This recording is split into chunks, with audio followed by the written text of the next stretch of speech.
Example sum 6.3 very important 5 mark question. இந்த கொஸ்டினை எப்படி சால்வ் பண்ண தெரியாம திணறிக்கிறீங்களா? வாங்க நான் உங்களுக்கு ஈஸியாவும் எளிமையாவும் சொல்லி தரேன். cos of alpha plus beta equal cos alpha cos beta minus sin alpha sin beta. இதுல மைனஸ்க்கான டயக்ராம் நம்ம பார்த்திருப்போம். இங்க மைனஸ் சிம்பிள் இருக்கும்போது அதுக்கான டயக்ராம் எப்படின்னா மைனஸ் சிம்பிள்னா ஒரே ஒரு மைனஸ் சிம்பிள், இந்த கோடு ஒரே ஒரு கோடு மட்டும் தான் போடுவோம், இதே மைனஸ். அப்பனா டயக்ராம் இந்த கோடை தாண்டி வெளியில வரக்கூடாது, அப்போ மேலே மட்டும் டயக்ராம் இருக்கும். ஆனால் ப்ளஸ் சிம்பிளாக பாருங்கள், மைனஸ் சிம்பிள் கொடுத்து அது மேலே ஒரு லைன் கொடுத்தா தான் ப்ளஸ் சிம்பிளாக மாறுது. அப்போ நான் டயக்ராம் மேலே ஒரு டயக்ராமும் கீழே ஒரு டயக்ராமாக வரும்னு சொல்லி நீங்கள் அசீம் பண்ணிக்கிறணும். நீங்களாக அசீம் பண்ணி அதை சால்வ் பண்ணணும், டயக்ராமை மாற்றிடக்கூடாது. ஃபஸ்ட்டு ரஃப் டயக்ராம் பிங்கிற பாயிண்ட்ஸ் இது ரெண்டுமே ப்ளஸ் பாயிண்டாக இருக்கும், plus symbol. First quadrant, second quadrant, third quadrant, fourth குவாட்ரண்ட்டில் வரக்கூடிய பாயிண்ட்ஸ் இங்கே எக்ஸ் ஆக்சிஸ் பாசிட்டிவாகவும் ஒய் ஆக்சிஸ் நெகட்டிவாகவும் இருக்கும். அதனால இங்கே எக்ஸுங்கிற பாயிண்ட் பாசிட்டிவ்லையும் ஒய்ங்கிற பாயிண்ட் நெகட்டிவ்லையும் இருக்குது. ஃபர்ஸ்ட் ஓபி வெக்டர்னாவே அந்த பாயிண்ட்ஸ் பிங்கிற points cos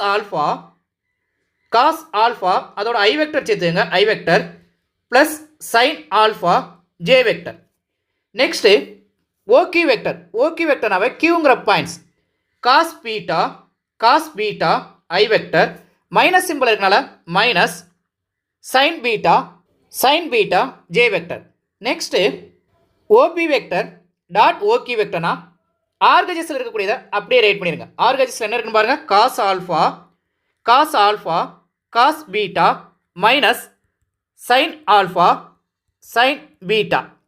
next OP vector dot OQ vector equal எல்கஜஸில் உள்ளதை அப்படியே எடுத்து ரைட் பண்ணிடுங்க. எல்கஜஸில் cos of alpha plus beta, இதை ஈக்குவேஷன் நம்பர் 1ஆகவும் இதை ஈக்குவேஷன் நம்பர் 2ஆகவும் அசீம் பண்ணிக்கோங்க. நெக்ஸ்ட்டு 1,2 இம்ப்ளைஸ் கொஸ்டின் என்ன கேட்கானா ப்ரூவ் தட்னா எல்கஜஸையும் ஆர்கஜஸையும் நம்ம ஈக்குவல் பண்ணும். அப்போ கொஸ்டினை அப்படியே எடுத்து எழுதி நம்ம ஹேண்ட்ஸ் ப்ரூவ்னு சொல்லி முடிச்சிடலாம். ஈக்குவேஷன் நம்பர் 1ஐயும் ஈக்குவேஷன் நம்பர் 2ஐயும் ரைட் பண்ணி எல்கஜஸும் ஆர்கஜஸும் சேம் சொல்லி ப்ரூவ் பண்ணியாச்சு, ஹேண்ட்ஸ் ப்ரூவ்னு சொல்லி முடிச்சாச்சு. டவுட்ஸ் ஏதாவது இருந்தால் கமெண்ட்ஸ் பண்ணுங்கள், லைக் பண்ணுங்கள், ஷேர் பண்ணுங்கள், மறக்காமல் சப்ஸ்கிரைப் பண்ணுங்கள். Example sum 6.3 very important 5 mark question. இந்த கொஸ்டினை எப்படி சால்வ் பண்ண தெரியாமல் திணறிக்கிறீங்களா? வாங்க நான் உங்களுக்கு ஈஸியாகவும் எளிமையாகவும் சொல்லித்தரேன். Cos of alpha plus beta equal cos alpha cos beta minus sine alpha sine beta. இதில் மைனஸ்க்கான டயக்ராம் நம்ம பார்த்துருப்போம். இங்கே மைனஸ் சிம்பிள் இருக்கும்போது அதுக்கான டயக்ராம் எப்படின்னா மைனஸ் சிம்பிள்னா ஒரே ஒரு மைனஸ் சிம்பிள், இந்த கோடு ஒரே ஒரு